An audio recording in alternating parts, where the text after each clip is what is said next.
بسم اللہ الرحمن الرحیم۔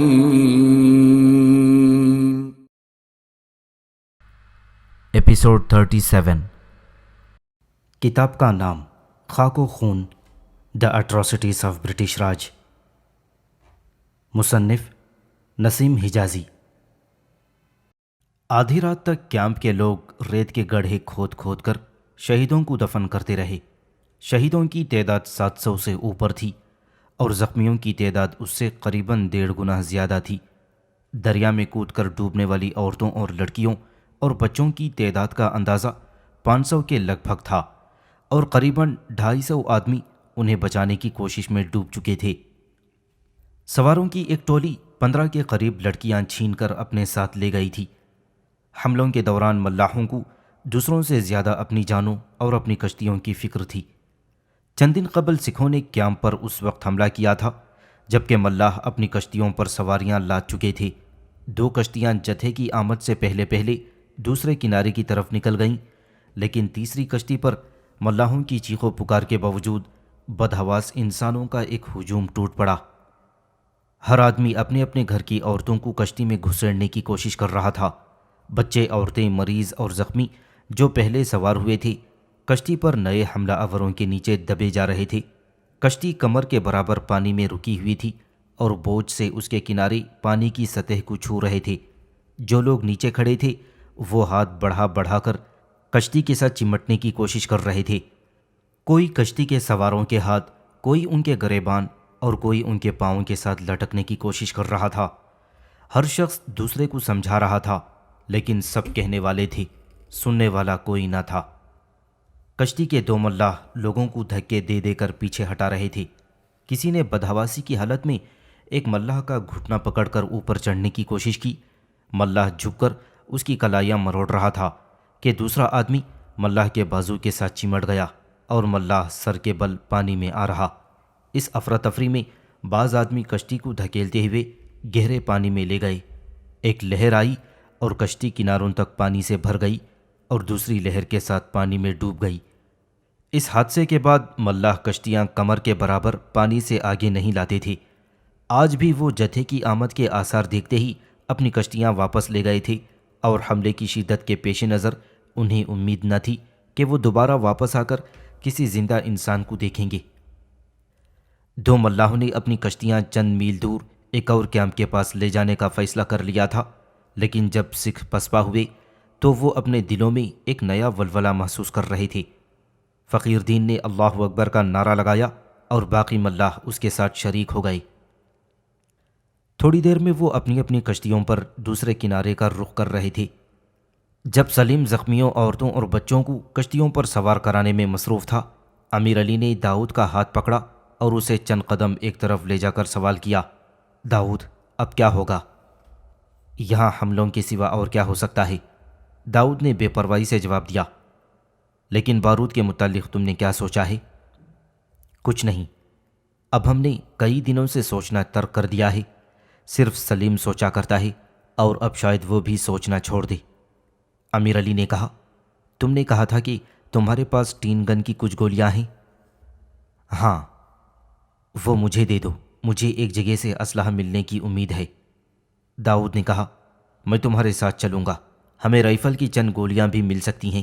اس کے علاوہ میرے پاس ایک دستی بم ہے۔ تم کب جانا چاہتے ہو؟ ابھی۔ گھوڑوں پر؟ ہاں۔ ٹھیک ہے، چلو۔ اس پر امیر علی نے کچھ سوچ کر کہا، سلیم سے اجازت لینے کی اجازت ہوگی؟ اسے مت بتاؤ، وہ ہمیشہ خطرے میں اپنے ساتھیوں سے آگے رہنے کی کوشش کرتا ہے۔ تو پھر چلو۔ الصبح نماز کے بعد سلیم نے داؤد کو غیر حاضر پا کر اس کے متعلق اپنے ساتھیوں سے پوچھا۔ ایک آدمی نے اسے بتایا کہ میں نے رات کے وقت داؤد اور امیر علی کو گھوڑوں پر سوار ہو کر کیمپ سے نکلتے دیکھا ہے۔ ایک اور ساتھی نے قدر تذبذب کے بعد کہا، میرے پاس رائفل کی جو گولیاں بچی ہوئی تھیں وہ داؤد نے مجھ سے لے کر اپنے ساتھی کو دے دی تھیں۔ میں نے پوچھا تم کہاں جا رہے ہو، لیکن اس نے یہی جواب دیا کہ میں واپس آ کر بتاؤں گا۔ سلیم نے مغموم لہجے میں کہا، مجھے معلوم ہے، وہ کہیں سے بارود حاصل کرنے گئے ہیں۔ ایک آدمی نے کہا، اگر کہیں سے تھوڑی بہت لے بھی آئے تو ہم ایک یا دو حملوں کا مقابلہ کر سکیں گے۔ اس شکست کے بعد ان کا تازہ حملہ یقیناً زیادہ شدید ہوگا۔ ہمیں ان لوگوں کی فکر کرنی چاہیے جتنے آدمیوں کو کشتیاں روزانہ نکالتی ہیں، اس سے زیادہ نئے آدمی آ جاتے ہیں۔ ہمیں ان لوگوں کی فکر کرنی چاہیے جتنے آدمیوں کو کشتیاں روزانہ نکالتی ہیں، اس سے کہیں زیادہ نئے آدمی آ جاتے ہیں۔ بیماری زور پکڑ رہی ہے، راشن ختم ہو رہا ہے۔ اگر چند دن تک حملہ نہ بھی ہوا تو بھی جو بیماری سے بچ جائیں گے وہ بھوک سے مر جائیں گے۔ سلیم نے کہا، پرسوں پاکستانی سپاہیوں کی حفاظت میں ہزاروں آدمیوں کا قافلہ پل پر سے گزر گیا۔ اوپر والے کیمپ کے لوگ بھی اس میں شامل ہو کر نکل گئے تھے، لیکن ہمیں بروقت اطلاع نہ مل سکی۔ اب ہمیں مسلمان سپاہیوں کی حفاظت میں آنے والے کسی نئے قافلے کا انتظار کرنا پڑے گا۔ جو ہی پل محفوظ ہو وہاں پہنچ جانا چاہیے۔ غلام علی، تم ابھی صادق کے ساتھ روانہ ہو جانا۔ دیکھو اگر اپنے گھوڑوں میں سے کوئی آس پاس چر رہا ہے تو لے جاؤ، ورنہ امیر علی کے آدمیوں سے 2 گھوڑے لے لو۔ دوسرا کنارہ محفوظ ہے، اس لیے تم یہیں سے دریا عبور کر کے پل کی دوسری طرف جاؤ اور ہمیں وہاں کے حالات سے باخبر رکھو۔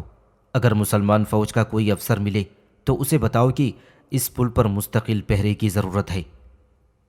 یہ باتیں ہو رہی تھیں کہ کسی نے ایک طرف اشارہ کرتے ہوئے کہا، ادھر دیکھیے، شاید وہ آ رہے ہیں۔ سلیم کھڑا ہو کر دیکھنے لگا۔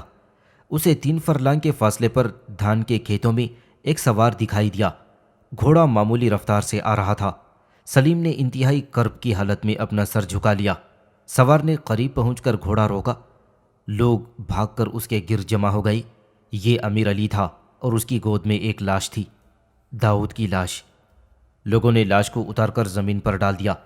امیر علی نیم خوابی کی حالت میں گھوڑے سے اتر کر ایک لمحہ زین کے ساتھ سینہ لگائے کھڑا رہا۔ سلیم نے آگے بڑھ کر اس کا بازو پکڑتے ہوئے کہا، امیر علی، امیر علی۔ امیر علی کچھ کہے بغیر 2 قدم پیچھے ہٹا اور لڑکھڑاتا ہوا زمین پر گر پڑا۔ اس کا قمیض خون سے بھیگا ہوا تھا، اس کا چہرہ زرد ہو رہا تھا۔ ایک نوجوان لڑکی دھاڑے مارتی ہوئی آگے بڑھی اور امیر علی کا سر اپنی گود میں رکھ کر بیٹھ گئی۔ سلیم نے داؤد کی طرف دیکھا، اس کا سینہ گولیوں سے چھلنی تھا۔ انا للہ و انا الیہ راجعون، وہ کہہ کر امیر علی کی طرف متوجہ ہوا اور ہجوم کو ادھر ادھر ہٹا کر اس کے قریب بیٹھ گیا۔ اس کی نبض پر ہاتھ رکھنے کے بعد سلیم نے جلدی سے اس کی قمیض اٹھا کر دیکھی۔ اس کے پیٹ اور سینے میں گولیوں کے 3 زخم تھے۔ سلیم نے دوبارہ نبض پر ہاتھ رکھا، پھر اس کی آنکھیں کھول کر دیکھیں اور ارد گرد جمع ہونے والوں کی طرف متوجہ ہو کر کہا، اس کا یہاں تک پہنچنا بھی ایک معجزہ تھا۔ جب آدمی دریا کے کنارے سے ذرا دور ہٹ کر قبریں کھود رہے تھے، امیر علی کی نوجوان بیوی سب کو یہ سمجھا رہی تھی، وہ نہیں مرا، وہ زندہ ہے، تم سب پاگل ہو گئے ہو، خدا کے لیے اسے اچھی طرح دیکھو، تمہیں کیا ہو گیا ہے، تم زندوں کو دفن کر رہے ہو۔ وہ سلیم کا بازو پکڑ کر اسے کھینچتی ہوئی اپنے شوہر کی لاش کے پاس لے گئی۔ بھائی تم اچھی طرح دیکھو، یہ تو پاگل ہو گئے ہیں، یہ زندہ ہے، میرا شوہر زندہ ہے، اسے کوئی مار نہیں سکتا۔ تم ٹھیک کہتی ہو میری بہن، وہ زندہ ہے، شہید مرا نہیں کرتے۔ جب داؤد اور امیر علی کو دفن کر دیا گیا تو سلیم کچھ دیر بے حس و حرکت ان کی قبروں کے پاس کھڑا رہا۔ کسی نے اس کے کندھے پر ہاتھ رکھتے ہوئے کہا، داؤد اور امیر علی دونوں میرے بھائی تھے۔ سلیم یہ کہہ کر قبروں کے پاس ایک جھاڑی کے نیچے نڈھال سا ہو کر بیٹھ گیا۔ مصیبتوں اور مایوسیوں کے مقابلے میں مدافعت کی وہ قوت جسے اس نے چند دنوں سے گرتی ہوئی صحت کے باوجود قائم رکھا تھا، اب دم توڑ رہی تھی۔ گزشتہ 4 دنوں سے اسے ہلکا ہلکا بخار رہتا تھا، تاہم اجتماعی احساس کی شدت نے اسے جسمانی تکلیف کا احساس نہ ہونے دیا۔ اگر کشتیاں کنارے پر آتیں تو لوگ پار پہنچنے کے لیے ایک دوسرے سے سبقت لے جانے کی کوشش کرتے اور افراتفری مچ جاتی۔ سلیم کو ہجوم پر قابو پانے کے لیے کئی گھنٹے کنارے پر کھڑا رہنا پڑتا۔ وہاں سے اطمینان ہوتا تو وہ مریضوں اور زخمیوں کی تیمارداری کرتا۔ عشاء کی نماز کے بعد آدھی رات تک وہ کیمپ میں چکر لگاتا، پہرے داروں کو ہوشیار رہنے کی تاکید کرتا۔ کھانے کے وقت بھی اپنا پیٹ بھرنے کے بجائے اس کی یہ خواہش ہوتی کہ کوئی بھوکا نہ رہے۔ پھر اسے جب یہ اطلاع ملتی کہ آس پاس کے کسی کیمپ یا قافلے پر حملہ ہوتا تو وہ مسلح ساتھیوں کے ہمراہ وہاں پہنچ جاتا۔ داؤد اسے اکثر کہا کرتا تھا، سلیم تم آرام کرو، تمہاری صحت گر رہی ہے، تمہارا رنگ زرد ہو رہا ہے، لیکن وہ جواب دیتا، بھائی میں ٹھیک ہوں، تم میری فکر مت کرو۔ اور آج وہ داؤد کی قبر کے پاس بیٹھا سوچ رہا تھا، کاش آج داؤد مجھ سے یہ کہتا، سلیم تم لیٹ جاؤ۔ اسے شدت کے ساتھ اپنی تنہائی اور بے بسی کا احساس ہو رہا تھا۔ سلیم تم لیٹ جاؤ۔ اسے شدت کے ساتھ اپنی تنہائی اور بے بسی کا احساس ہو رہا تھا۔ ایک شخص کھانا لے کر آیا، لیکن اس نے کہا مجھے بھوک نہیں، اور زمین پر لیٹ گیا۔ تھوڑی دیر بعد وہ سو رہا۔ نیند کی حالت میں وہ وقت اور بات کے پردوں کو اٹھاتا ہوا شاہراہ حیات کے اس کنارے پہنچ چکا تھا جہاں ماضی کی مسکراہٹیں دفن تھیں۔ وہ داؤد، مجید، جلال اور بشیر کے ساتھ گندم کے لہلہاتے کھیتوں میں کھیل رہا تھا۔ وہ ان کے ساتھ درختوں میں پرندوں کے گھونسلے تلاش کر رہا تھا۔ وہ چمکتے ہوئے پروں والے موروں کے پیچھے بھاگ رہا تھا۔ وہ رنگا رنگ کے پھولوں کے گلدستے بنا رہا تھا۔ پھر وہ اپنے خاندان کے بچوں کے ساتھ جھولا جھول رہا تھا۔ گھر کی عورتوں کے درمیان بیٹھا انہیں کہانیاں سنا رہا تھا۔ آخر یہ منظر قوس قزح کے رنگوں کی طرح روپوش ہوتے گئے۔ پھر وہ چچا اسماعیل کے قہقہے سننے لگا۔ یہ خوشگوار قہقہے بلند اور مہیب ہوتے گئے۔ اسماعیل کے ارد گرد اچانک آگ کے شعلے بھڑک اٹھے۔ شعلے بلند ہوتے گئے۔ اب اس کے ارد گرد سینکڑوں مرد، عورتیں اور بچے قہقہے لگا رہے تھے۔ آگ کے شعلوں نے انہیں چھپا لیا تھا، لیکن قہقہے اسی طرح سنائی دیتے رہے۔ سلیم، سلیم، کسی نے اسے جھنجھوڑتے ہوئے کہا۔ سلیم نے آنکھیں کھولیں اور اچانک اٹھ کر بیٹھ گیا۔ چند مرد اور عورتیں اس کے گرد جمع تھیں۔ ایک شخص نے پانی کا کٹورا اس کی طرف بڑھاتے ہوئے کہا، لیجئے، آپ پانی مانگ رہے تھے۔ سلیم کا حلق خشک ہو رہا تھا۔ اس نے کٹورا لے کر منہ سے لگا لیا اور پانی پینے کے بعد دوبارہ زمین پر لیٹتے ہوئے کہا، میں نے خواب میں پانی مانگا ہوگا۔ ایک سفید ریش آدمی نے سلیم کے ماتھے پر ہاتھ رکھتے ہوئے کہا، بیٹا تمہیں بخار ہے، چلو میں تمہیں اپنے گھوڑے پر لے چلتا ہوں۔ یہ امیر علی کا چچا تھا۔ سلیم نے اس سے پوچھا، کہاں لے چلتے ہیں آپ مجھے؟ امیر علی کے چچا نے جواب دیا، ہم پل کی طرف جا رہے ہیں، آپ کا آدمی بلوچ ریجیمنٹ کے 4 سپاہی لے کر پہنچ گیا ہے۔ اپنے ارد گرد جمع ہونے والے آدمیوں میں غلام علی اور اس کے ساتھ بلوچ ریجیمنٹ کے ایک حوالدار کو دیکھ کر سلیم دوبارہ اٹھ کر بیٹھ گیا۔ غلام علی نے کہا، ہمیں پل پر پہنچتے ہی یہ مل گئے تھے۔ حوالدار نے کہا، ہمارے کپتان صاحب نے حکم دیا ہے کہ کیمپ کے لوگ شام سے پہلے پل پر پہنچ جائیں۔ وہ ایک قافلہ لینے کے لیے چلے گئے ہیں اور انہوں نے ہمیں آپ کی حفاظت کے لیے بھیج دیا ہے۔ آپ لوگ جلدی چلیں۔ 1 گھنٹے کے بعد قریباً 10,000 انسانوں کا قافلہ پل کی طرف کوچ کر رہا تھا، لیکن 1,500 کے قریب بیمار، بوڑھے، اپاہج اور زخمی، جن کا پیدل چل کر پل تک پہنچنا دشوار تھا، مایوسی سے جانے والوں کو دیکھ رہے تھے۔ بعض کے عزیز انہیں چھوڑ کر نہیں جانا چاہتے تھے، لیکن سلیم نے انہیں اطمینان دلایا کہ وہ کل صبح تک پار پہنچا دیے جائیں گے۔ آپ لوگ عبور کرنے کے بعد انہیں واپس لے جائیں۔ سلیم کے مشورے پر اس کے ساتھیوں نے بعض عورتوں اور بچوں کو سواری کے لیے اپنے گھوڑے دے دیے تھے۔ بہت سے نوجوان سلیم کو بخار کی حالت میں چھوڑ کر نہیں جانا چاہتے تھے۔ عورتیں بھی اپنے محسن کو ساتھ لے جانے پر مصر تھیں، لیکن سلیم اپنی ضد پر قائم رہا۔ اپیلوں اور التجاؤں کے جواب میں اس کا پہلا اور آخری جواب یہی تھا کہ جب تک یہ کیمپ خالی نہیں ہوتا میں یہیں رہوں گا۔ غلام علی، صادق اور 4 اور آدمی جنہوں نے مرتے دم تک سلیم کا ساتھ دینے کا عہد کیا تھا، وہ وہیں رہے۔ رخصت سے پہلے حوالدار نے سلیم سے کہا، میں آپ کے متعلق بہت کچھ سن چکا ہوں، آپ نے بہت بڑا کام کیا ہے، لیکن اب آپ ہمارے ساتھ چلیے۔ میں کپتان کی اجازت کے بغیر آپ کی جگہ اپنے 2 آدمی چھوڑنے کے لیے تیار کرتا ہوں۔ سلیم نے کہا، آپ کے آدمیوں کی ہر جگہ ضرورت ہے، اگر آپ ہمارے لیے کچھ کرنا ہی چاہتے ہیں تو ہمیں بندوق کے چند راؤنڈ دے دیجیے۔ حوالدار نے کچھ کہے بغیر اپنی پیٹی سے چند راؤنڈ نکال کر سلیم کو دے دیے تھے۔ اس کے ساتھیوں نے بھی اس کی تقلید کی اور 60-70 گولیاں جمع کر کے سلیم کو پیش کر دیں۔ حوالدار نے کہا، یہ بارود بہت تھوڑی ہے، آپ جلد از جلد باقی آدمیوں کو پار پہنچانے کی کوشش کریں۔ اگر مجھے اجازت ملی تو میں خود یہاں آنے کی کوشش کروں گا۔ اس پر سلیم نے کہا، میں آپ کو اور تکلیف دینا چاہتا ہوں۔ حوالدار نے کہا، میں ایک مسلمان ہوں اور جو کچھ آپ نے ان لوگوں کے لیے کیا ہے اس کے بعد آپ مجھے حکم دے سکتے ہیں۔ سلیم نے کہا، آپ ہماری فالتو بندوقیں لے جائیے، اب شاید ہم ان کی حفاظت نہ کر سکیں۔ ہم نے ان میں سے ایک ایک کے بدلے کئی کئی جانیں دی ہیں، انہیں قوم کی امانت سمجھیے، قوم کو اب ان چیزوں سے زیادہ کسی شے کی ضرورت نہیں۔ جب قافلہ روانہ ہو گیا تو سلیم نے آگے بڑھ کر دریا کے کنارے ملاحوں کی طرف متوجہ ہو کر کہا، بھائیو، اب تمہاری آخری دوڑ ہے، میں جانتا ہوں تم تھک گئے ہو، ہم سب تھک گئے ہیں۔ سلیم یہ کہہ کر زمین پر لیٹ گیا۔ صادق نے آگے بڑھ کر سلیم کی نبض پر ہاتھ رکھتے ہوئے کہا، غلام علی، یہ بخار سے جل رہے ہیں، چلو انہیں پار پہنچا دیں۔ اس پر سلیم نے کہا، نہیں نہیں، تم ان لوگوں کی فکر کرو، میں ٹھیک ہوں، تم کام کرو، لوگوں کو ایک جگہ اکٹھا کرو، اناج کی خالی بوریاں ریت سے بھر لو اور کنارے سے تھوڑی دور 3-4 مورچے بنوا لو۔ غلام علی اور صادق علی نے اٹھا کر سلیم کو ایک جھاڑی کے سائے میں ڈال دیا اور مورچے بنانے میں مشغول ہو گئے۔ فقیر دین ملاح اپنے ساتھیوں سے کہہ رہا تھا، بھائیوں، آج ہمارا امتحان ہے، میں قسم کھاتا ہوں کہ جب تک یہ لوگ پار نہیں پہنچ جاتے مجھ پر نیند حرام ہے۔ آدھی رات تک ملاح 1000 آدمیوں کو نکال چکے تھے۔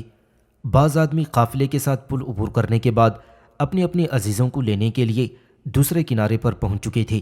اب کوئی 500 آدمی باقی تھے اور ملاحوں کو یہ یقین ہو گیا تھا کہ وہ تیسرے پہر تک انہیں بھی پار پہنچا دیں گے، لیکن 12 بجے کے قریب 150 مسلمانوں کا ایک نیا قافلہ وہاں پہنچ گیا اور انہوں نے اطلاع دی کہ سکھوں کا جتھا ان کے تعاقب میں آ رہا ہے۔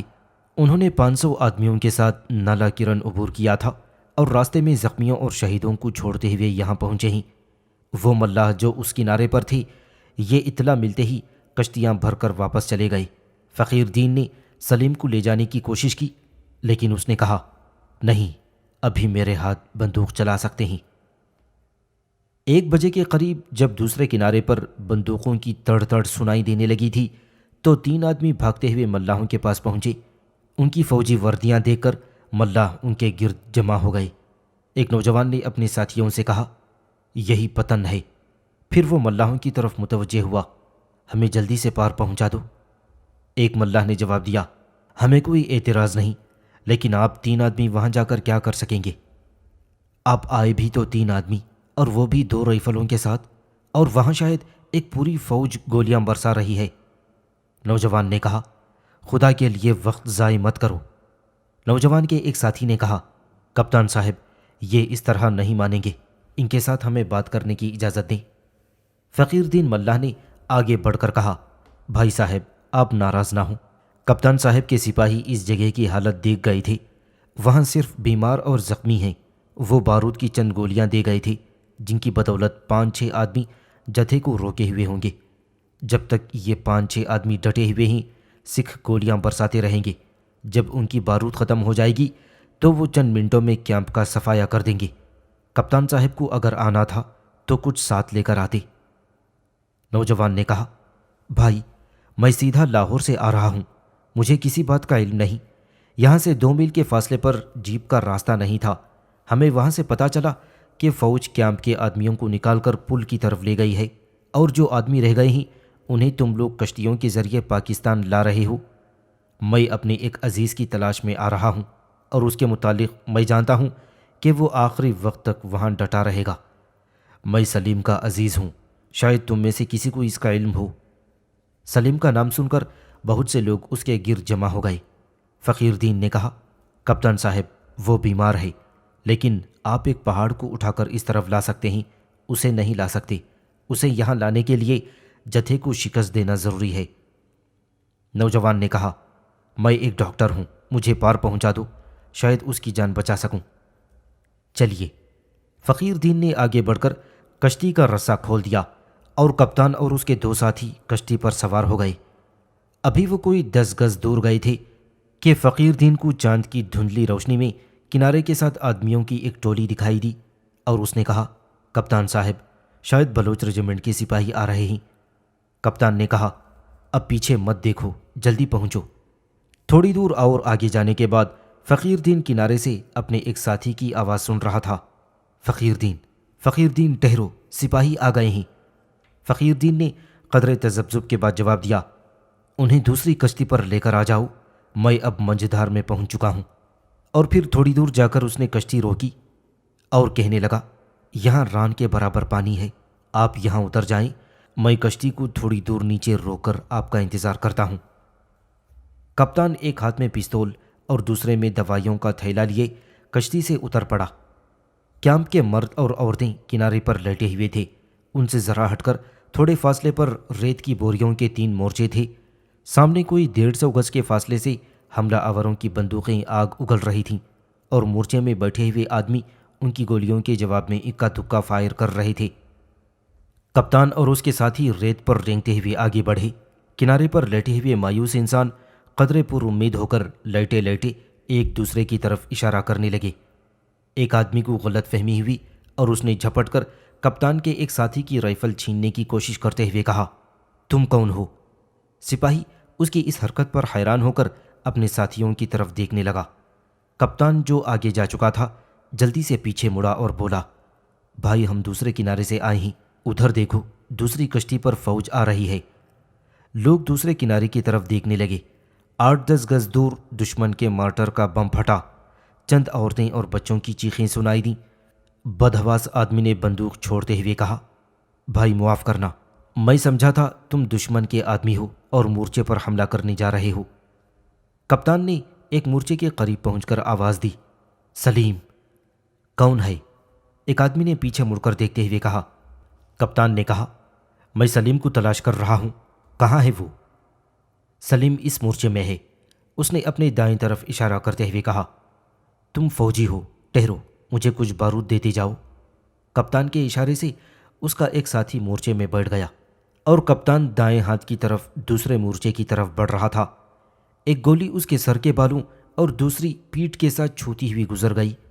مارٹر کے 2 گولے ایک کے بعد دیگرے چند قدم کے فاصلے پر پھٹے اور لوہے کا ایک چھوٹا سا ٹکڑا اس کے ساتھی کے بازو میں پیوست ہو گیا۔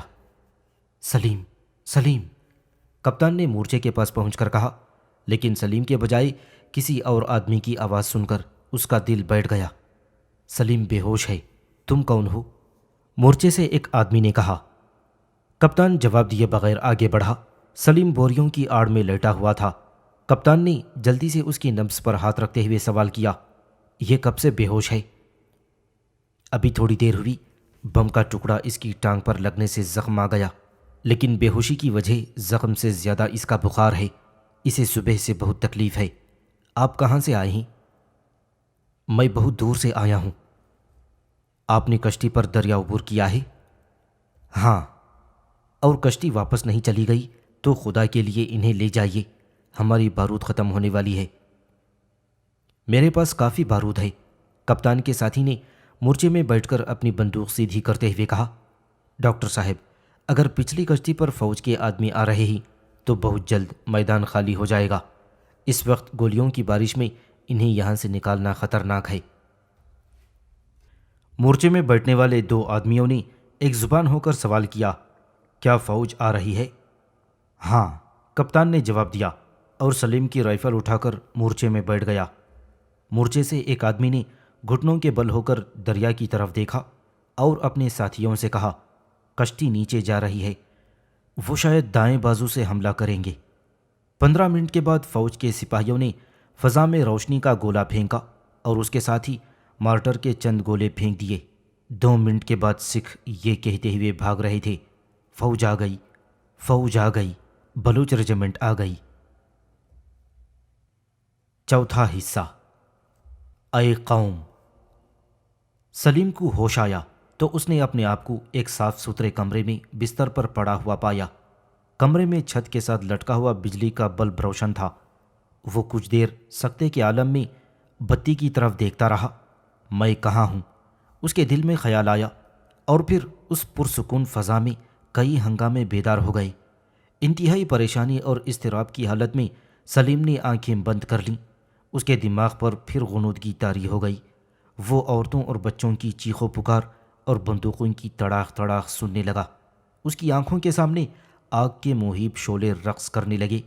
آگ کے شعلوں میں اسے اپنے گاؤں اور اپنے خاندان کے بچوں، عورتوں اور مردوں کی صورتیں نظر آنے لگیں۔ پھر آگ آہستہ آہستہ بجھ گئی اور یہ صورتیں غائب ہو گئیں۔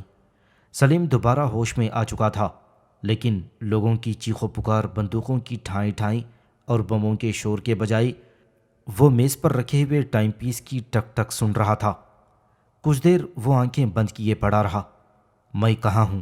یہ سوال اس کے دل و دماغ پر حاوی ہو رہا تھا۔ اس نے اپنا بستر ٹٹولا۔ یہ خواب نہیں ہو سکتا۔ اس نے دوبارہ آنکھیں کھول دیں۔ بائیں ہاتھ گھڑی کی ٹک ٹک سنائی دے رہی تھی۔ سامنے دیوار میں 2 کھڑکیاں کھلی تھیں اور ان میں سے پھولوں سے لدی ہوئی بیل کی شاخیں نظر آ رہی تھیں۔ کھڑکی کے قریب ایک سٹول پر مٹی کی ایک سراہی اور شیشے کا گلاس رکھا ہوا تھا۔ باہر ہوا کے ہلکے ہلکے جھونکوں کے باعث درختوں کے پتوں کی سرسراہٹ سنائی دے رہی تھی۔ سلیم نے بائیں کروٹ بدلنے کی کوشش کی، لیکن دایاں بازو ہلانے سے اسے تکلیف محسوس ہوئی۔ اس نے بائیں ہاتھ سے اپنا بازو ٹٹول کر دیکھا۔ اس پر پٹی بندھی ہوئی تھی۔ اب اسے یقین ہو رہا تھا کہ دریا کے کنارے اس نے آخری منظر خواب کی حالت میں نہیں دیکھا تھا۔ جب حملہ ہوا تھا تو وہ غلام علی اور صادق کے ساتھ مورچے میں بیٹھ گیا تھا۔ پھر شاید اسے گولی لگی تھی۔ نہیں، شاید اس کے نزدیک بم پھٹا تھا۔ اس کے بعد کیا ہوا؟ دریا کہاں ہے؟ میرے ساتھی کہاں ہیں؟ میں کہاں ہوں؟ اف، میں شاید سکھوں کی قید میں ہوں۔ لیکن یہ بستر، یہ کمرہ، یہ بجلی کی روشنی، سکھ تو لاشوں کو بھی مسخ کر دیتے ہیں۔ اگر میں ان کے ساتھ آتا تو وہ مجھے زندہ کیوں چھوڑتے؟ اس نے اپنے دائیں بازو کو دوسرے ہاتھ کا سہارا دے کر آہستگی سے کروٹ بدلی۔ اسے میز کے ساتھ کرسی پر کوئی جانی پہچانی صورت دکھائی دی۔ اس کے سر میں پھر ایک بار چکر آنے لگا۔ اس دفعہ بے ہوشی کا دورہ بہت مختصر تھا۔ 5 منٹ بعد وہ دوبارہ ہوش میں آ کر اپنے آپ کو سمجھا رہا تھا، یہ خواب ہے۔ نہیں، یہ خواب نہیں۔ میز پر رکھے ہوئے ٹائم پیس کی ٹک ٹک سنائی دے رہی تھی، جس کی سوئیاں 4:15 بجے کا وقت دکھا رہی تھیں۔ دوسری میز پر دوائی کی شیشیاں اور ٹیکے کا سامان پڑا ہوا تھا۔ بجلی کا بلب روشن تھا۔ کھڑکی سے بیل نظر آ رہی تھی۔ درختوں کے پتوں کی سرسراہٹ سنائی دے رہی تھی۔ وہ جاگ رہا تھا۔ وہ ہوش میں تھا اور اپنے دائیں بازو میں تکلیف محسوس کر رہا تھا، اور زندگی کی ایک جیگتی جاگتی حقیقت اس کے سامنے تھی۔ عصمت اس سے صرف 2 بالش دور آرام کرسی پر سو رہی تھی۔ کرسی کے ایک بازو پر اس کا ایک ہاتھ سلیم سے اس قدر قریب تھا کہ وہ اسے چھو سکتا تھا۔ عصمت، میری زندگی، میری روح، وہ بولنا چاہتا تھا، لیکن اس کے منہ سے آواز نہیں نکلتی تھی۔ وہ محویت کے عالم میں تھا جہاں وقت کے قدم رک جاتے ہیں۔ 4:30 بج گئے، 5 بج گئے، اور پھر اچانک ٹائم پیس کا الارم بجنے لگا۔ عصمت نے چونک کر آنکھیں کھول دیں، جلدی سے الارم بند کیا اور پھر سلیم کی طرف دیکھنے لگی۔ اچانک اس کے دل و دماغ کی تمام حیثیات سمٹ کر آنکھوں میں آ گئی تھیں۔ پھر اس کے کانپتے ہوئے ہونٹوں سے آواز نکلی، اللہ تیرا شکر ہے، تیرا شکر ہے۔ اور اس کے ساتھ ہی اس کی آنکھوں میں آنسو امڈ آئے۔ اس نے اپنا چہرہ دونوں ہاتھوں میں چھپا لیا۔ اللہ تیرا شکر ہے، میرے اللہ تیرا شکر ہے۔ عصمت سسکیاں لے رہی تھی۔ میں ٹھیک ہوں عصمت، میں ٹھیک ہوں، سلیم نحیف آواز میں کہہ رہا تھا۔ عصمت آنسو پوچھتی ہوئی کرسی سے اٹھی اور میز سے تھرمامیٹر اٹھا کر سلیم کی طرف بڑھاتے ہوئے بولی، میں آپ کا ٹیمپریچر دیکھ لوں، لیجئے۔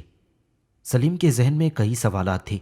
عصمت نے اس کے منہ میں تھرمامیٹر لگا کر اسے خاموش کر دیا، اور کوئی 2 منٹ کے بعد عصمت نے تھرمامیٹر نکال کر دیکھتے ہوئے کہا، اب آپ کا ٹیمپریچر 101 ہے۔ سلیم نے کہا، اگر یہ خواب نہیں تو مجھے بتائیے میں کہاں ہوں؟ ہم لاہور میں ہیں۔ لاہور؟ لیکن میں یہاں کیسے پہنچا؟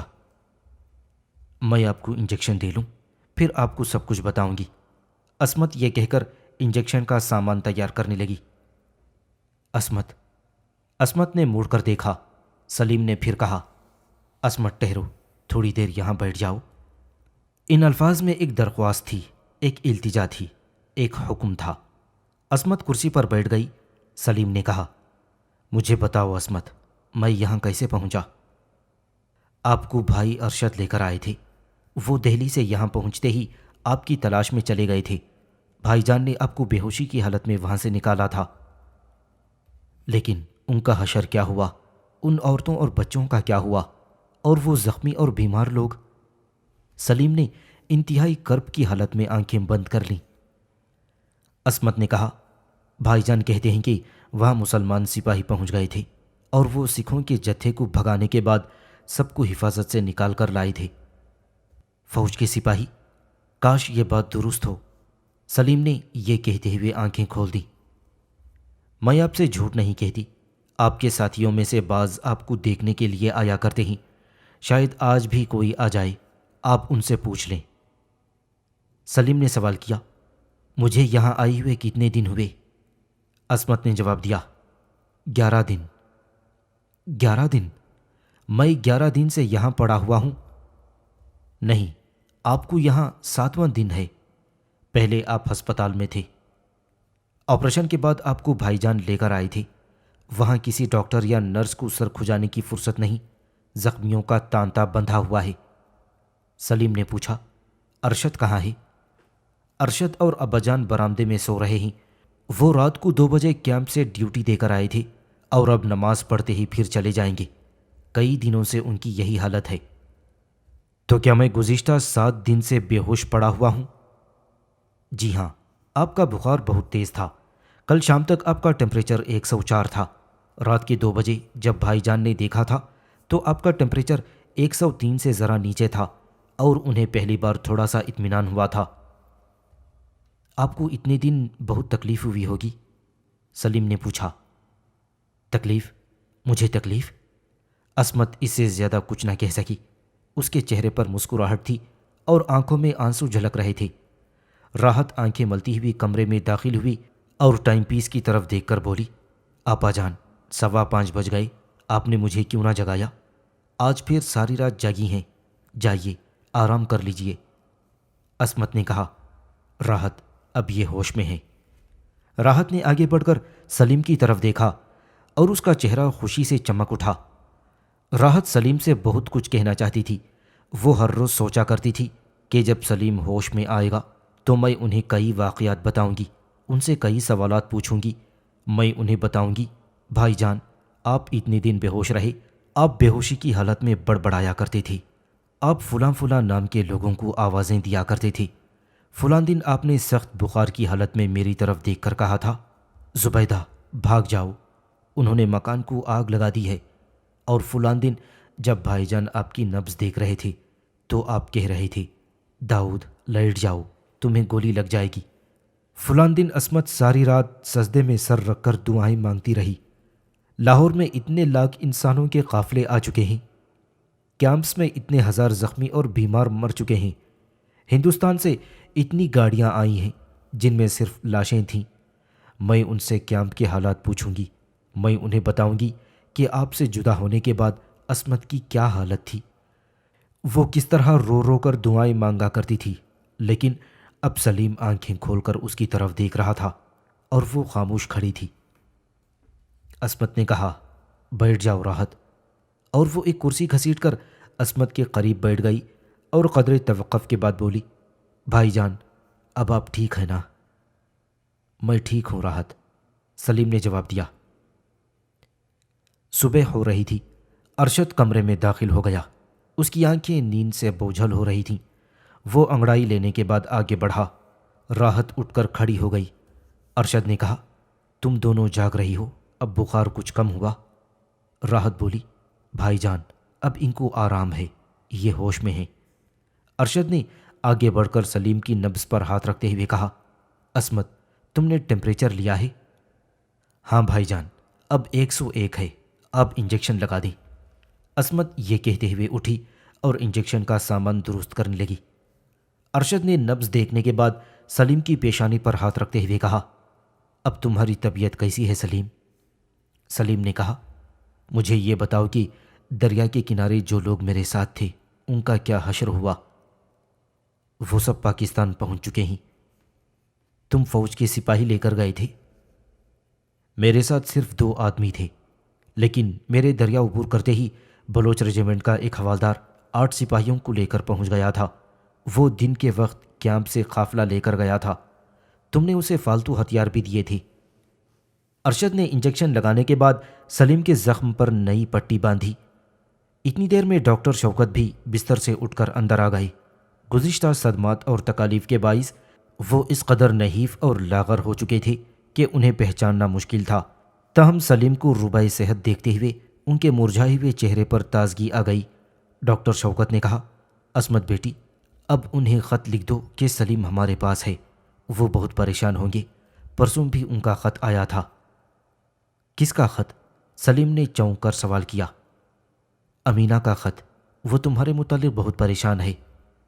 امینہ کو معلوم ہے کہ میں یہاں ہوں؟ ڈاکٹر شوکت نے جواب دیا۔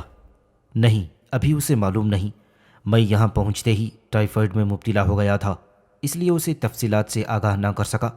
بستر پر پڑے پڑے میں نے لیڈروں اور حکومتوں کے عہدیداروں کو چند خطوط لکھے تھے، لیکن کسی نے مجھے تسلی بخش جواب نہ دیا۔ عصمت کا خیال تھا کہ تم دریا عبور کرنے کے بعد سیدھے امینہ کے پاس پہنچو گے، اس لیے اس نے وہاں خط لکھ کر تمہارے متعلق پوچھا۔ کئی دن تک امینہ کا کوئی جواب نہ آیا۔ تمہاری آمد سے 2 دن پہلے امینہ کے شوہر کا خط ملا اور ہمیں معلوم ہوا کہ تاخیر کی وجہ گھر سے ان کی غیر حاضری تھی۔ تمہارے گاؤں کے کسی آدمی نے انہیں اطلاع دی تھی کہ مجید سیالکوٹ میں کسی کے ہاں زیر علاج ہے اور وہ امینہ کے ساتھ وہاں چلا گیا تھا۔ سلیم نے پوچھا، مجید کے متعلق انہوں نے کچھ اور لکھا ہے؟ مجید کے متعلق انہوں نے لکھا ہے کہ وہ ٹھیک ہے اور اسے اپنے ساتھ لے آئیں گے۔ سلیم نے اطمینان کا سانس لیتے ہوئے کہا، تو مجید اب امینہ کے پاس ہے؟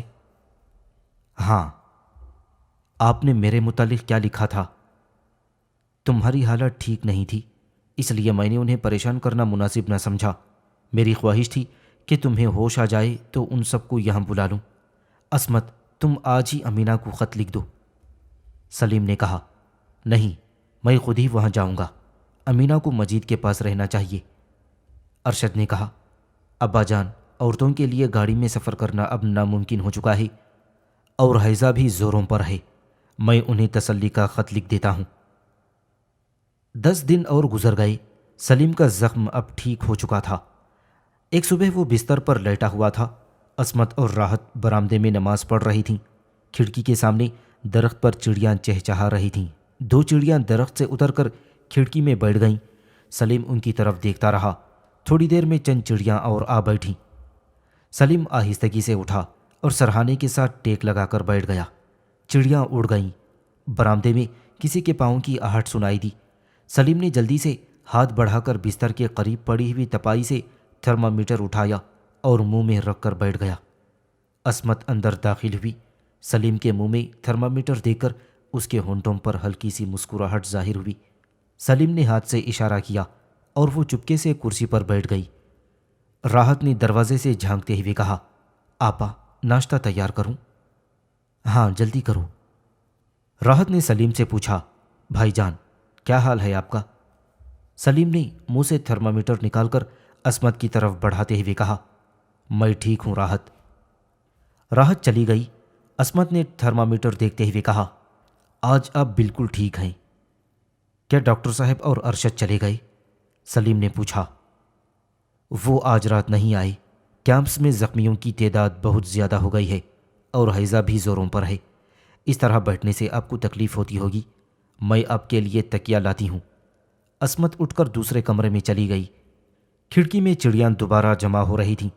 عصمت تکیے لے کر آ گئی تو سلیم نے اسے ہاتھ کے اشارے سے روکنے کی کوشش کی۔ عصمت نے پریشان ہو کر دبے پاؤں آگے بڑھتے ہوئے کہا، کیا ہے؟ چڑیاں اچانک اڑ گئیں اور سلیم نے کہا، تم نے انہیں ڈرا دیا۔ یہ چڑیاں، عصمت نے اس کے سرہانے تکیے رکھتے ہوئے کہا، جب آپ بے ہوش رہا کرتی تھی تو یہ کبھی کبھی اندر آ کر آپ کے بستر پر بیٹھ جایا کرتی تھیں۔ سلیم نے کہا، گاؤں کی چڑیاں مجھ سے بالکل نہیں ڈرتی تھیں اور بچپن میں کوے تو میرے ساتھ اس قدر مانوس تھے کہ میرے ہاتھ سے روٹی چھین کر لے جایا کرتے تھے۔ چڑیوں کے بچے کبھی کبھی گھونسلوں میں گر پڑتے تو میں انہیں دوبارہ وہاں رکھ دیا کرتا تھا۔ ہمارے گھر میں بہت سے پرندے آیا کرتے تھے۔ برسات کی جھڑیوں میں چھت پر ان کے لیے دانے بکھیر دیا کرتا تھا۔ مجید کبھی کبھی انہیں پکڑنے کے لیے چھت پر پھندا لگا دیا کرتا تھا، لیکن میں اس سے لڑا کرتا۔ میں اس سے کہا کرتا تھا کہ یہ پرندے میرے ہیں، تم باہر سے پکڑو۔ عصمت، کبھی کبھی مجھے خیال آتا ہے کہ وہ پرندے اب کیا سوچتے ہوں گے۔ ان کی چہچہاہٹ اب کون سنتا ہوگا؟ وہ راکھ کے انبار دیکھتے ہوں گے اور انہیں یقین نہیں آتا ہوگا کہ یہ وہی گاؤں ہے، یہ وہی مکان ہے۔ سلیم اچانک خاموش ہو گیا۔ عصمت کچھ دیر آنسو بھری آنکھوں سے اس کی طرف دیکھتی رہی۔ سلیم آج تک اپنے گھر یا گاؤں کا ذکر چھیڑنے سے اجتناب کیا کرتا تھا۔ جب کوئی یہ مسئلہ چھیڑتا تو وہ مختصر سے جواب کے بعد اسے ٹالنے کی کوشش کرتا، لیکن آج وہ اپنی معمول کے خلاف بہت کچھ کہنا چاہتا تھا۔ عصمت نے جھجکتے ہوئے کہا، اگر آپ یہ سمجھتے ہیں کہ مجھے پوچھنے کا حق ہے تو مجھے تمام واقعات سنا دیجیے۔ سلیم نے کہا، عصمت، میں سمجھتا تھا کہ میں صرف دلکش کہانیاں سنانے کے لیے پیدا ہوا ہوں اور تم صرف پھولوں سے کھیلنے کے لیے پیدا ہوئی ہو، لیکن اب میری جھولی میں بجھی ہوئی راکھ کے سوا کچھ نہیں۔ تمہیں یاد ہے عصمت، جب بچپن میں میں تمہیں خوفناک کہانیاں سنایا کرتا تھا، تم ڈر جایا کرتی تھی، اور تمہارے چہرے پر پریشانی اور خوف دیکھ کر میں اچانک کہانی کا رخ بدل دیا کرتا تھا۔ میں تمہارے چہرے پر صرف مسکراہٹیں دیکھنا چاہتا تھا۔ مجھے یاد ہے ایک دفعہ میں نے جان بوجھ کر تمہیں پریشان کرنے کے لیے ایک کہانی کا انجام المناک بنانے کی کوشش کر رہا تھا۔ میں نے اپنی کہانی کے ہیرو کو اژدھے کے منہ میں ڈال دیا تھا، لیکن تمہاری آنکھوں میں آنسو دیکھ کر مجھ سے یہ برداشت نہ ہو سکا، اور میں نے یہ کہہ دیا کہ اس اژدھے پر بجلی گر پڑی اور ہیرو کی جان بچ گئی۔ میری کہانی بھی اژدھوں اور انسانوں کی کہانی ہے۔ انسان سو رہے تھے اور اژدھے ان پر ٹوٹ پڑے۔ کاش میں ان پر بجلیاں گرا سکتا اور اس کہانی کا انجام بدل سکتا، لیکن عصمت، اس دن کا انتظار کرو جب میں یہ کہتا ہوا تمہارے پاس آؤں کہ ہم نے خوفناک اژدھوں کے جبڑے چیر دیے ہیں، ہم نے بھیڑیوں کو انسانوں کی بستی سے نکال دیا ہے۔ عصمت نے کہا، میں اژدھوں اور بھیڑیوں کو دیکھ چکی ہوں، اب میں ہر کہانی سن سکتی ہوں۔ آپ نے اس دن کہا تھا یہ راکھ میری پونجی ہے، لیکن وہ صرف آپ کی پونجی نہیں، ہم دونوں کی پونجی ہے۔ میں صرف آپ کی مسکراہٹوں کی حصے دار نہیں، آپ کے آنسوؤں میں میرا بھی حصہ ہے۔ اگر آپ کے باغ کے پھول میرے لیے تھے تو آپ کے جلے ہوئے خرمن کے انگارے بھی میرے لیے بھی ہیں۔ آپ تنہا نہیں ہیں۔ ابا جان کہتے تھے کہ باتیں کرنے سے آپ کے دل کا بوجھ کم ہو جائے گا۔ میں آپ کے خاندان کے متعلق دوسروں سے بہت کچھ سن چکی ہوں، لیکن مجھے شکایت ہے کہ آپ نے اب تک مجھے اس قابل نہیں سمجھا کہ میں آپ سے وہ باتیں سن سکوں جو انسان صرف اپنے لیے کرتا ہے۔ عصمت، میں نہیں چاہتا کہ میرے دل کا بوجھ ہلکا ہو، لیکن میں تمہیں بتاتا ہوں، میں تمہیں شروع سے آخر تک بتاتا ہوں۔ یہ کہہ کر سلیم نے قدر توقف کے بعد اپنی سرگزشت شروع کی۔ جب وہ اپنے گھر کا آخری منظر بیان کر رہا تھا، عصمت کی آنکھوں سے آنسو ٹپک رہے تھے۔ سلیم نے کہا، عصمت، تم رو رہی ہو؟ عصمت نے دونوں ہاتھوں میں اپنا منہ چھپا کر سسکیاں بھرتے ہوئے کہا، یہ میری آنکھوں کے آنسو آخری تھے۔ باہر کسی کے پاؤں کی آہٹ سن کر وہ دروازے کی طرف دیکھنے لگے۔ ارشد نے دروازے میں پاؤں رکھتے ہوئے کہا، کیا حال ہے سلیم؟ میں ٹھیک ہوں، اس نے جواب دیا۔ ارشد نے عصمت کی طرف دیکھا اور وہ بولی، آج ٹیمپریچر 99 سے ذرا اوپر ہے، انشاءاللہ کل تک یہ ٹھیک ہو جائیں گے۔ ناشتہ تیار نہیں کیا؟ باورچی خانے سے راحت کی آواز آئی، ناشتہ تیار ہے بھائی جان، میں لاتی ہوں۔ عصمت نے پوچھا، ابا جان نہیں آئے؟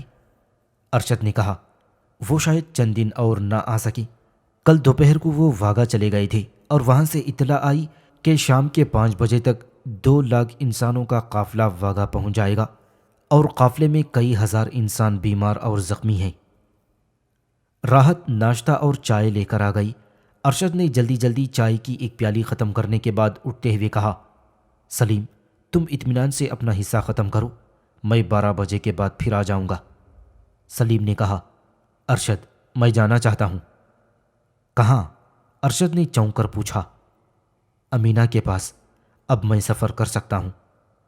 ارشد نے دوبارہ کرسی پر بیٹھتے ہوئے کہا، سلیم، ابھی تم تندرست نہیں ہوئے، میں تمہیں ایک اور ہفتہ باہر نکلنے کی اجازت نہیں دوں گا۔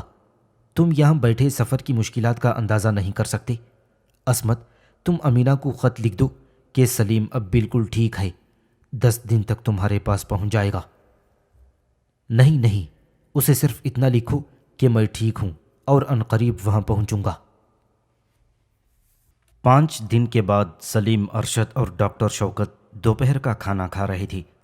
عصمت اور راحت پڑوس کی چند لڑکیوں کے ساتھ دوسرے کمرے میں بیٹھی ہوئی تھیں۔ مکان سے باہر سڑک پر ایک فوجی ٹرک رکا۔ ایک نوجوان اترا اور اس نے پھاٹک میں کھڑے ہو کر آواز دی، ڈاکٹر صاحب۔ کون ہے؟ نوکر نے باورچی خانے سے نکل کر پوچھا۔ نوجوان نے آگے بڑھ کر سوال کیا، ڈاکٹر شوکت صاحب یہیں رہتے ہیں؟ ہاں، اندر کھانا کھا رہے ہیں، آپ برآمدے میں کرسی پر بیٹھ جائیں، وہ ابھی باہر نکلیں گے۔ نوجوان نے برآمدے کے قریب پہنچ کر کہا، مجھے جلدی ہے، میں سلیم سے ملنا چاہتا ہوں، وہ ڈاکٹر صاحب کے پاس ٹھہرا ہوا ہے۔ یہ آواز سلیم کے کانوں کے لیے نئی نہ تھی۔ روٹی کا نوالا اس کے حلق میں اٹک کر رہ گیا اور وہ جلدی سے اٹھ کر مجید مجید کہتا ہوا باہر نکل آیا۔ مجید فوجی وردی پہنے ہوئے تھا۔ وہ پہلے سے کہیں زیادہ نحیف اور لاغر نظر آتا تھا۔ سلیم نے آگے بڑھ کر اسے گلے سے لگا لیا۔ ارشد اور شوکت بھی باہر نکل آئے۔ مجید نے کہا، ڈاکٹر صاحب معاف کریں، میں نے آپ کو بے وقت تکلیف دی، لیکن مجھے بہت جلدی تھی۔ ڈاکٹر نے آگے بڑھ کر اس سے مصافحہ کرتے ہوئے کہا، کیسی جلدی؟ چلو کھانا کھاؤ۔ کھانا میں کھا چکا ہوں۔ ارشد نے اسے بازو سے پکڑتے ہوئے کہا، آئیے اندر بیٹھیے۔ مجید نے کہا، میں یہیں سے اجازت لے لوں تو بہتر ہے، میرے ساتھی باہر کھڑے ہیں۔ ارشد نے کہا، آپ چلیں، میں انہیں لے کر آتا ہوں۔ نہیں، میں واپسی پر آپ سے مل لوں گا۔ تم کہاں جا رہے ہو؟ سلیم نے سوال کیا۔ مجید نے کہا، میں نے آج صبح یہاں پہنچتے ہی ہیڈ کوارٹر میں رپورٹ کی تھی اور وہاں سے مجھے لدھیانے پہنچنے کا حکم ملا ہے۔ لدھیانے کے نزدیک 50,000 آدمیوں کا ایک قافلہ ہمارا انتظار کر رہا ہے۔ میں 1 منٹ ضائع کیے بغیر وہاں پہنچنا چاہتا ہوں۔ ہم 2 بجے یہاں سے روانہ ہوں گے اور اب 1:40 ہو گئے ہیں۔ تمہاری صحت اب ٹھیک ہے نا؟ ہاں، میں بالکل ٹھیک ہوں سلیم، تم کیسے ہو؟ میں بھی ٹھیک ہوں۔ مجید نے کہا، داؤد؟ وہ شہید ہو چکا ہے۔ سلیم نے گھٹی ہوئی آواز میں کہا، اور دوسرے؟ صادق اور غلام علی بھی آخری وقت تک میرے ساتھ تھے، وہ پاکستان پہنچ چکے ہیں۔ اچھا سلیم، اب میں جاتا ہوں، تم جب سفر کے قابل ہو جاؤ تو امینہ کے پاس ضرور جانا، وہ تمہیں بہت یاد کرتی ہے۔ بشیر کو بھی میں وہیں چھوڑ آیا ہوں۔ میں کل جا رہا ہوں، سلیم نے کہا۔ مجید نے اپنی گھڑی کی طرف دیکھتے ہوئے کہا، بہت اچھا، اب میں چلتا ہوں، مجھے 2 بجے سے پہلے واپس چھاؤنی پہنچنا ہے۔ مجید نے مصافحے کے لیے ڈاکٹر کی طرف ہاتھ بڑھایا، لیکن اس نے کہا، ہم سڑک تک تمہارے ساتھ چلتے ہیں۔ عصمت اور راحت دروازے میں کھڑی باہر جھانک رہی تھیں۔ جب ڈاکٹر شوکت، سلیم اور ارشد مجید کو الوداع کہنے کے لیے باہر نکل گئے تو وہ برآمدے میں آ گئیں۔ تھوڑی دیر بعد ٹرک کے انجن کی گڑگڑاہٹ سنائی دی۔ ایک لڑکی نے عصمت کے کندھے پر ہاتھ رکھتے ہوئے کہا، وہ کون تھا عصمت؟ عصمت نے مڑ کر دیکھتے ہوئے جواب دیا، یہ وہی تھے جن کے متعلق میں تمہیں ابھی بتا رہی تھی۔